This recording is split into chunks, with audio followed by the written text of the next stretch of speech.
right. 104.7 The K, Mike the Intern, Jay Stevens. This is Dark Side of the Stream, episode 169. This week was my pick. 69. Yeah, we already made that joke before. My pick was on HBO Max. It's called Cowchilla, and it tells the story of a bus of school children and a driver who were kidnapped and went missing for a couple days, only to be found in a rock quarry somewhere in California. I had no idea about this story. Because it was kind of one of those things where I was like, oh God, what are we going to watch next? We're going to watch next. And then they just popped this up as a thing. And the universe feeds it to us. What's this Cowchilla business? And then I kind of read the Reader's Digest. I told you, we talked about it before in the 70s in California, stealing kids was the thing, dude. Like it was going down, bro. Like they paranoid at us, like, be careful, be aware. We got a Jay Stevens I almost got jacked that one time, man. Someone find us a school picture of Jay Stevens, like it, seventh. I'd be like this, looking out for kidnappers. No, just your school photo. Like I have on the front, and it's just you as a school photo, and on the back it said, "In the 70s, stealing kids was the thing." It's Jay Stevens. Make that shirt. You're gonna sell 1 million of them, and I just want 5%. That's it. You can have 5%. You can have that. You can have the whole thing. I just want 5% for the idea. Either way, yes. This story tells the story of a date in the summer of 1978. A school bus full of children. We're headed home. It's Cowchilla, California, is a farming community, very small. A lot of ranchers and rodeo guys and cowboys out there. Yeah. And they're just going down a country road, and all of a sudden, a van pulls up in front of them.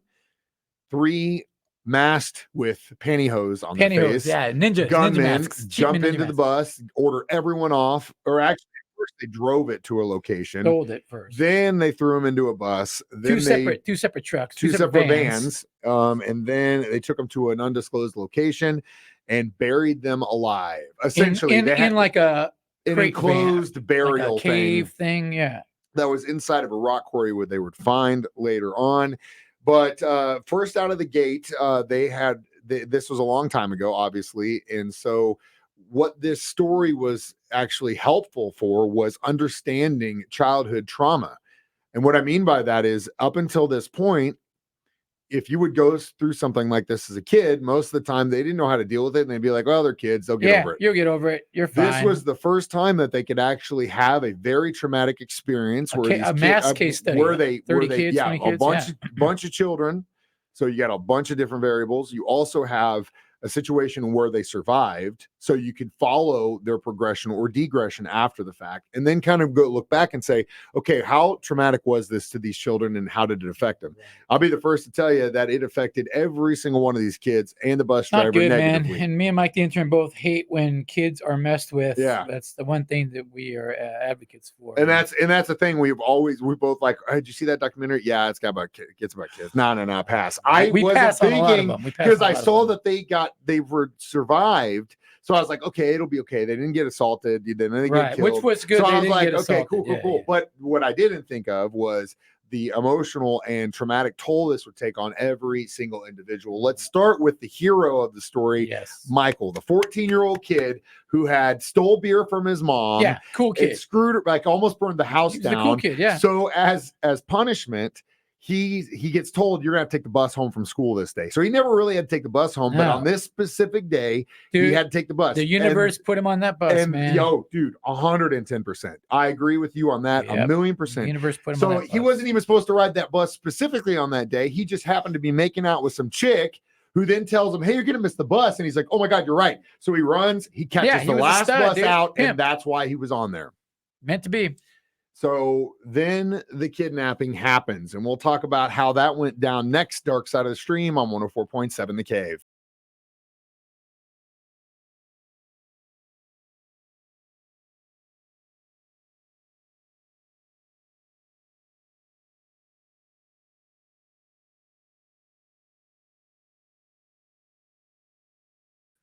.7 The K, Mike the Intern, Jay Stevens in the studio. It's Dark Side of the Stream, episode 169, Cowchilla on Max. So, a bunch of these kids are in a bus. Some of them are related because, again, this is a small farming community. Small town. And we mentioned Michael, the oldest one on the bus, with the exception of the bus driver. He was like 14. Everyone else was like, 8, 9, 10 years old. And so he was the cool kid on the bus. The only reason he was there because he was in trouble. They get kidnapped. They get driven around until they ditch the bus in a ditch. And then they get thrown into these vans, taken to a rock quarry, and essentially buried alive in the structure with a fan. But again, it's summer. Yeah, almost it's like California. A tomb, kind of like a it. mummy's tomb, And they're freaking out. And there were a couple heroes in this. Jody, who was the 10-year-old girl, who was the oldest girl in there that was trying to keep all the kids sane, was helping them. And then Michael, who with the bus driver were the two that basically got them out of it. And early on, the bus driver was doing the best he could, and they asked him to kind of push up on the manhole cover. And this is why I bring this up, is because I personally think he didn't try to move it. I think he gave them the idea that he tried, but in his mind, he's thinking, look, if these guys are up there waiting for us, right? We don't want to be popping our heads. They're going to kill us or whatever. I don't want to cause any more issues. So he doesn't. Well, then a day goes by, whatever, and the structure starts to collapse, and they start to realize that they're going to get buried alive if they don't act. The fans aren't working anymore. Can't breathe in there. So this 14-year-old kid, dude, starts digging. He does it himself, pushing and digging, and with the help of the bus driver lifting, was able to basically knock off these giant truck batteries that were keeping the manhole cover on there. He pushes them off. They escape. And they basically walk out, and some guy at the rock quarry is like, "Oh my God, they're looking for you, kids. They've been looking for you." Now, tell me this though. Here's the part that I question: if you're a school bus driver, you're driving up, and there's a car pulling the side of the road, and these guys, there you go, Mike, and these guys are like, you see people, and then you see they have guns.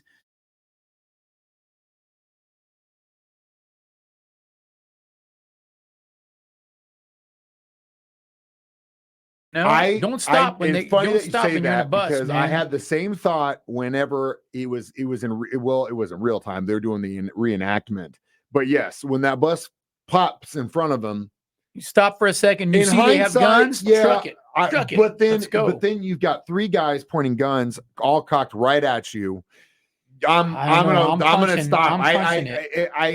Because if it was just me in the car, yes. Right, you're punching. But then my decision could then affect the lives of 26 other kids. I think I'm. So I know where he's coming from. I think I'm punching it. If it was by myself, hell yeah, we're gonna gun it. I'm gonna hit every one of those dudes in my car, and if I get shot doing it, I get shot.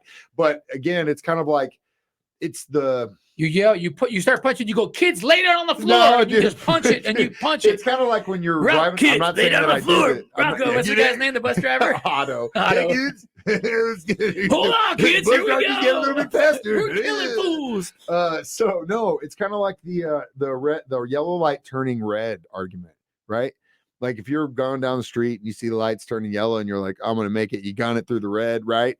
I don't do that when I have other people in the car. Yeah, I might do it by myself. I don't do it with the party bus. I don't do it with other people. I don't do it with other people in the car, just because I am making that decision for them, that I'm willing to risk my life to make a red, but they might not be. So I try not to do that stuff when it affects other people. But I get what you're saying. I feel I'm punching all day.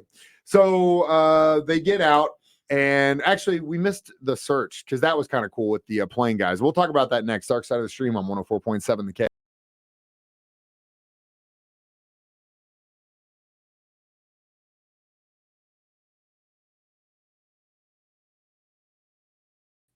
Mike, the intern, Jay Stevens, back in the... I just let your Cowchilla back in the studio. Dark Side of the Stream, episode 169, discussing Cowchilla on Mac. So before they got essentially escaped themselves, the search was on, because the kids went home. Massive manhunt. This sheriff ends up asking these pilots to fly around. They end up following this creek, and then they find the bus.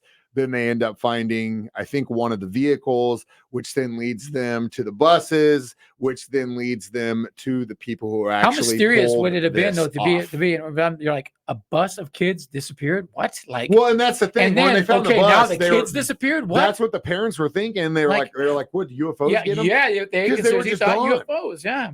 So inevitably, they trail this back to one very wealthy kid and his friends, right, who were just upper white class California kids. One of the families was so wealthy they owned Magic Mountain. They owned just, I mean, so wealthy that when this guy was finally released, in 2020, after being in jail for 40 something years, he had a trust of $100 million waiting for him. And on top of the fact that he continued to run businesses from behind bars and bought and sold vintage cars because that's what he liked to do. Yeah. That was his whole thing. He just liked cars.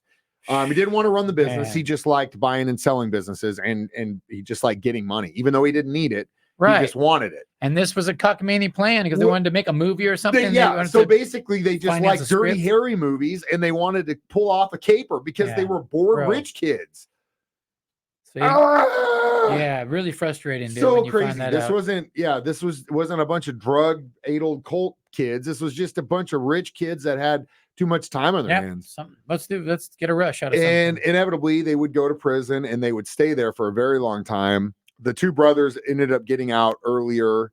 The mastermind, they kept trying to get him to stay in eventually because of money. They ended up paying off one of the survivors to tell him to ride off, and it's pretty obvious that's what happened. Yeah, you could tell that one. They were bought and sold. Some could not be because, again, like we said, this was a study of childhood trauma, and they learned a lot. So some would say it ruined their lives, you know? Yeah, the 14-year-old kid didn't get the credit, and even though he didn't really want it, that just completely kind of just messed him up. You could tell it messed him up. The 9-year-old boy he was in and out of prison, drug issues. He's now, found God, and he's a pastor and stuff. And, it's great that they're good, but you could tell that this is taking their toll, and they relive this thing every single day of their life. Crazy scenario. It's a crazy scenario. It's a crazy story. Thank God they all got out alive, and we'll give it our review next. Dark Side of the Stream on 104.7 The Cave.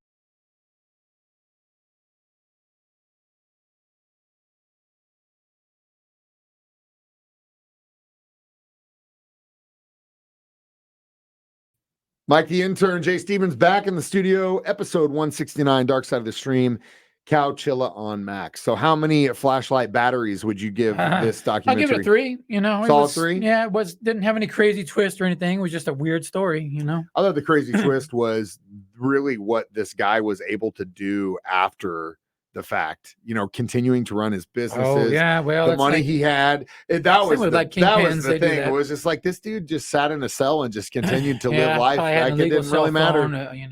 Contraband. Smuggled in a butt phone, multiple butt phones. Yeah.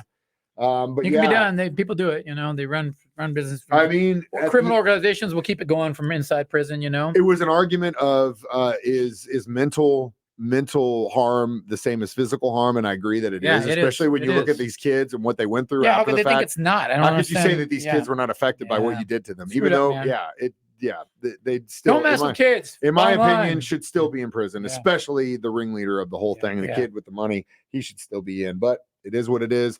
And that is the American justice system, live and in full color. Jay, where are we going next week? Well, we're going right here to Springfield, Missouri. We're coming back, baby. We're going local. We're going topical. I wasn't too familiar with the story because I moved here kind of maybe during it all. The Gypsy Blanchard girl, she just got released from Springfield here. There's a documentary on HBO Max. I think it's called Mommy Dearest and Dead or something. Really deep dives into the story. The house is right here in Springfield. Jordan says she used to walk her dog by it every day and never knew anything weird was going on. We played at a Comic-Con here in town. She was there and getting paraded around in that wheelchair with her mom, and she was a Make-A-Wish kid, and we're all like, oh wow, and then all that stuff that happened later. You have your kid watch this. You look like the best parent in the world. Though, man. It was too weird. The whole situation was weird, and you kind of, after being involved in this for so long, you gotta be BS meter, and that one was kind of this makes any parent look like a stellar parent after you see this, man. Oh, that and the fact that her mother, her own family was like, that's what she deserved. She obviously had burned some bridges, but we'll get into evil woman next week. You can always watch it. Yeah, if you haven't already, which I'm sure you already have. Everyone else has. Streaming this online, Facebook or YouTube, 9 a.m. on Thursdays, or listen to it during my show at 9 or Jay's during the 6 p.m. hour or for free as a free podcast on our 104.7 The Cave app. I'm Mike the Intern. That's Cowchilla. Jay Stevens reminding you, we watch movies so you don't have to. It's Dark Side of the Stream on 104.7 The Cave.